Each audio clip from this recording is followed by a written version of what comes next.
Hi friends, ఈరోజు రేగొడియాలు ఏ విధంగా చేయాలో నేను చెప్తానండి. ఇది 2 కేజీలు రేగొడియాలు అన్నమాట. వీటిని మనం ఒక వాటర్ తీసుకొని బకెట్లో కొంతసేపు నానబెట్టాలన్నమాట. నానబెట్టిన తర్వాత ఆ పైన మురికంతా పోయే వరకు ఒక 2-3 సార్లు కడుక్కోవాలండి. బాగా కడుక్కోవాలన్నమాట. రేగొడియాలు చాలా మంచిదండి. ఇది ఆరోగ్యానికి చాలా మంచిదన్నమాట. సో ఇది మా సిస్టర్ చేస్తున్నారండి. నేను వీడియో మీకు పంపిస్తున్నాను. నెక్స్ట్ ఏంటంటేనండి, వైజాగ్లో రేగుపళ్ళు కనపడవు, నాకైతే కనపడలేదు. ఆ తర్వాత పిక్కని తొక్కని వేరు చేయాలండి. ఈ విధంగా కత్తితో పిక్కని తొక్కని వేరు చేసి, తొక్కను మాత్రం గ్రైండర్లో వేయాలండి, పిక్కను వేయకూడదు అన్నమాట. తొక్కను మాత్రం మనం గ్రైండ్ చేసుకోవాలి. సో మన వైజాగ్లో ఈ రేగుపళ్ళు నేను చూడలేదన్నమాట. సో రేగుడియాలు చాలా హెల్త్ బెనిఫిట్స్ ఉన్నాయండి. తొక్కను మాత్రమే గ్రైండ్ చేయాలన్నమాట. సో చూసారు కదండి, ఈ విధంగా తొక్కను గ్రైండ్ చేసి ఒక పక్కన పెట్టుకోవాలన్నమాట.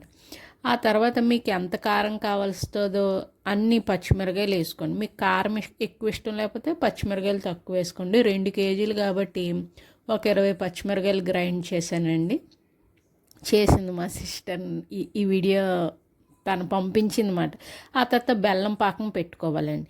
ఈ బెల్లం పాకం ఏంటంటే, రేగొడియాలు తీయగా ఉందనుకోండి కొంచెం పాకం తక్కువ పెట్టుకోవాలి. రేగొడియాలు పుల్లగా ఉన్నదనుకోండి కొంచెం బెల్లం పాకం ఎక్కువ పెట్టుకోవాలండి. అది మీ మీద డిపెండ్ అయి ఉంటుంది అన్నమాట. ఆ తర్వాత ఈ పచ్చిమిరకాయలు ముద్దని, ఈ బెల్లాన్ని, ఆ 2 కేజీల రేగు పళ్ళని కలిపేసి ఈ విధంగా ఒక 3 రోజులు ఎండలో ఎండబెట్టాలండి. ఎండబెడితే ఆ వేడికి బాగా ఆ బెల్లం అది ఇంకా బాగా కరిగి చక్కగా రేగొడియాలు బాగా టేస్ట్గా వస్తాయండి.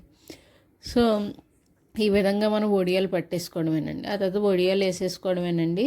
చాలా మంచి హెల్త్ బెనిఫిట్స్ ఉంటాయి. సో నాకు రేగొడియాలు వేస్తుందంటే నేనే వీడియో పంపించమని అనమాట. ఇక్కడ వైజాగ్లో రేగిపళ్ళు మా ఏరియాలో ఎప్పుడూ నేను చూడలేదు అనమాట. ఓకే ఫ్రెండ్స్, మన ఛానల్ సబ్స్క్రైబ్ చేయండి. బాయ్.